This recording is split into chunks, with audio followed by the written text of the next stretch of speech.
नमस्ते दोस्त। कैसे हैं आप? आशा करता हूँ आप स्वस्थ होंगे। जैसे कि मैंने कहा था, आपके लिए आज मैं बहुत ही अच्छी और मन को शांति देने वाली कहानी लेकर हाजिर हुआ हूँ। तो दोस्तों, कहानी शुरू करने से पहले आप सब काम छोड़ दें और एक गिलास पानी पीकर अपने हेडफोन को कानों में लगा दें, ताकि आप कहानी को और भी अच्छी तरह से सुन सके। अब अपनी आंखों को धीरे धीरे करके बंद कर दीजिए और बॉडी को रिलैक्स करके आराम से सो जाइए, ताकि आप मेरी कहानी की गहराइयों में जा सके। दोस्तों, तो अब मैं कहानी की शुरुआत करता हूँ। रामेश्वर जी एक छोटे से शहर में एक सरकारी दफ्तर में क्लर्क थे। एकदम ईमानदार, कर्मठ और असूलों के पक्के। दफ्तर के बाकी कर्मचारी घूसखोर, लालची किस्म के थे। हर काम के लिए आने वालों से रिश्वत लेते थे। रामेश्वर जी के घर में उनकी पत्नी सुधा और उनके 2 पुत्र थे, अविनाश और सौरभ। दोनों पढ़ने में बहुत तेज थे।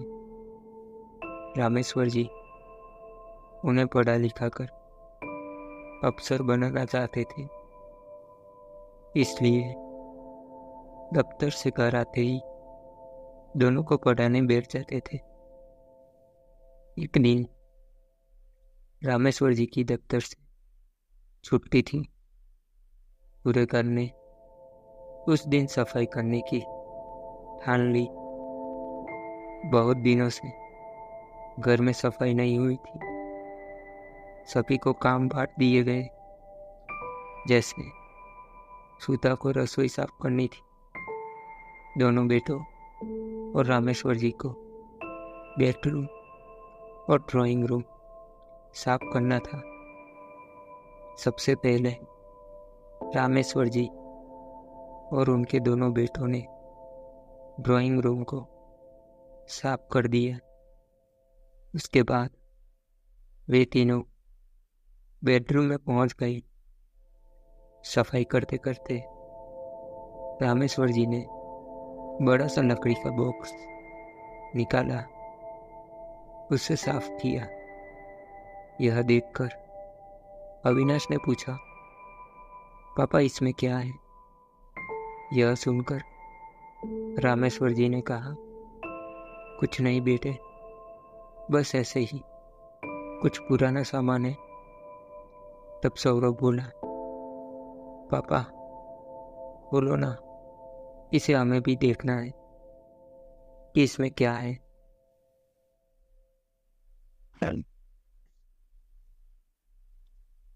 रामेश्वर जी ने गुस्सा होते हुए कहा, तुम्हें कहाँ आना कि इसमें पुराना सामान है। जब तुम बड़े हो जाओगे तब तुम्हें यह मिल जाएगा, देखते रहना, अभी नहीं। अविनाश बोला, पापा क्या आपने इसमें कोई खजाना छिपा रखा है? सौरभ ने भी उसकी बात का समर्थन करते हुए कहा, हाँ पापा, मुझे लगता है आपने हमसे छिपा कर पैसे रख रखा है और हम इतनी गरीबी में यहाँ जिंदगी गुजार रहे हैं। रामेश्वर जी को गुस्सा तो आ रहा था, लेकिन उन्होंने समझाते हुए कहा, नहीं बेटा, ऐसी बात नहीं है। मैंने तुमसे कुछ नहीं छुपा रखा। वैसे इसमें पैसे नहीं है, मेरा यकीन करो। सुनकर सुधा जी रसोई से बाहर आ गई। अरे क्या हुआ, इतना शोर क्यों मचा रखा है? तब तक दोनों बच्चे गुस्सा होकर बाहर निकल गए थे। सुधा जी ने पूछने पर रामेश्वर जी उन्हें बक्से के बारे में बताते हैं। सुधा जी ने कहा, तो आप बक्सा खोलकर दिखा देते। रामेश्वर जी ने समझाते हुए कहा, बच्चों को अपने पिता की बात पर भरोसा होना चाहिए। अब तो ये समझो, ये बक्सा नहीं तिजोरी है। और खबरदार, जो तुमने इसके बारे में उन दोनों से कोई बात की, दोनों मिलकर सफाई करते हैं। दोनों बच्चे शाम को घर वापस आते हैं। दोनों गुस्सा थे। अगले दिन जैसे दुनिया ही बदल गई। दोनों कल तक जहाँ अपने माता पिता की इज्जत करते थे, वहाँ आज दोनों नफरत करने लगे। अविनाश और सौरभ को लगने लगा कि उसके पिता ने बहुत दौलत जमा कर रखी है और हमेशा गरीबी का रोना रोकर उन्हें हर चीज के लिए मना कर देते थे। वे बेचारे ये सोचकर कि पापा ईमानदार है, रिश्वत नहीं लेते, लेकिन उनके पापा ने तो बहुत पैसा दबा कर रख रखा है। सुबह दोनों स्कूल चले जाते हैं, लेकिन वहाँ भी उनका पढ़ाई में मन नहीं लगता। इधर रामेश्वर जी भी जब ऑफिस पहुँचते हैं तो उनका काम में मन नहीं लगता। सुधा जी बेमन घर का काम निपटा रही थी। पूरे घर का माहौल बदल गया था। दोपहर को दोनों बच्चे घर आते हैं। रास्ते में उन्होंने प्लान बनाया था कि घर जाकर सबसे पहले उस बक्से की चाबी ढूंढेंगे। घर आकर उन्होंने सुधा जी से ढंग से बात नहीं की। खाना खाकर अपने कमरे में चले गए। कुछ देर बाद सुधा जी घर का सामान लेने बाजार गई। उनके जाते ही दोनों ने चाबी ढूंढना शुरू कर दिया। पूरा घर छान मारा, लेकिन उन्हें कहीं भी उस बड़े से ताले की चाबी नहीं मिली। फिर सौरभ ने एक हथौड़ी लेकर ताला तोड़ना शुरू कर दिया, लेकिन पुराने जमाने का ताला था तो बहुत मजबूत। वह टस से मस न हुआ। दोनों थक कर हार कर बैठ गए और मम्मी के आने से पहले सब कुछ पहले जैसा कर दिया। शाम को रामेश्वर जी आए। वे बच्चों को पढ़ाने बैठे, लेकिन दोनों ने पढ़ने से मना कर दिया। रामेश्वर जी ने सोचा, बच्चे नाराज हैं, कुछ दिनों में मान जाएंगे।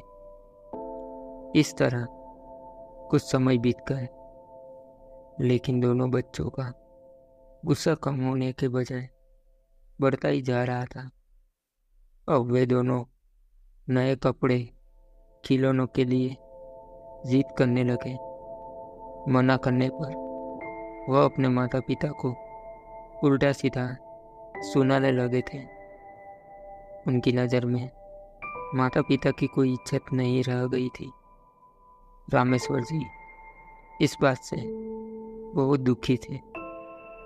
एक दिन जब अविनाश और सौरभ सो रहे थे, तब रामेश्वर जी अपनी पत्नी सुधा के साथ घर छोड़कर चले गए। जब दोनों उठे तो देखा मेज पर एक चिट्ठी रखी है।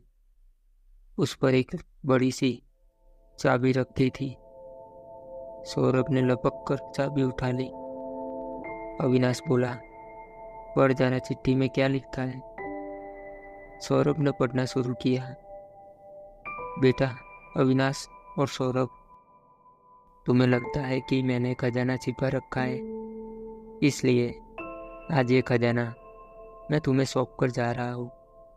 हम दोनों यह घर और खजाना तुम्हें देकर जा रहे हैं। तुम दोनों हमेशा खुश रहना। यह पढ़कर दोनों के होश उड़ गए। अविनाश ने कहा, ये हमसे बहुत बड़ी गलती हो गई है। अगर पापा कुछ जोड़ रहे थे तो काम तो हमारे ही आता। सौरभ बोला, भैया चलो एक बार देख ही लेते हैं कितना बड़ा खजाना है। दोनों जल्दी से बॉक्स खोलते हैं तो देखते हैं उसमें एक डायरी रखी थी। दोनों उसे निकाल कर पढ़ते हैं तो उसमें उनके दादाजी ने रामेश्वर जी के लिए कुछ लिखा था। बेटा रामेश्वर, ये बातें अपने जीवन में उतारना, तुम्हारा जीवन खुशियों से भर जाएगा। पहली बात थी, कभी झूठ मत बोलना। दूसरी, कभी बेईमानी नहीं करना। तीसरी, कभी काम से जी मत चुराना। चौथी, अपनों से बड़े को सम्मान करना। पांचवी, पैसों का कभी लालच मत करना। यही जीवन का सबसे बड़ा खजाना है। यह वो दौलत है जो कोई तुमसे कभी नहीं छीन सकता। दोनों डायरी पढ़ रहे रोने लगे। अविनाश कहता है, हमारे पापा अपने पिताजी के आदर्शों पर चल रहे थे और हम उनसे उल्टे उल्टे सच कह रहे थे कि हम झूठ समझ रहे थे। वे ईमानदारी से चल रहे थे, हम उन्हें बेईमान समझ रहे थे। वे मेहनत से अपना काम करते थे, हम उन्हें रिश्वतखोर समझ रहे थे। उन्होंने कभी पैसों का लालच नहीं किया, लेकिन हम इतने लालची है कि पैसों के लिए माता पिता को खो दिया। वे अपनों से बड़े का सम्मान करते थे। हमने उनका कितना अपमान किया कि वे घर छोड़कर चले गए। दोनों सब कुछ छोड़कर माता पिता को ढूंढने चले गए। घर का ताला बंद करके जैसे ही बाहर निकलते हैं, सामने से रामेश्वर जी और सुधा जी आते दिखाई देते हैं। दोनों बच्चे उनसे लिपट जाते हैं और रोने लगते हैं। रामेश्वर जी कहते हैं, बेटा, तुम्हें सही रास्ते पर लाने के लिए ही हमने चले गए थे। दोनों उनके पैरों में गिरकर माफी मांगने लगते हैं और उस दिन से दोनों माता पिता की सेवा करने लगते। तो दोस्तों, मैं आशा करता हूँ कि मेरी यह कहानी आपको अच्छी लगी होगी और साथ ही में आपको इस कहानी से मन को शांति मिली होगी। तो मेरी आपसे एक निवेदन है कि मेरे चैनल को सब्सक्राइब कर लो और इस वीडियो को भी लाइक कर लो। और दोस्तों, मैं इसी आपके लिए आगे भी अच्छी अच्छी कहानियाँ लाता रहूँगा। धन्यवाद।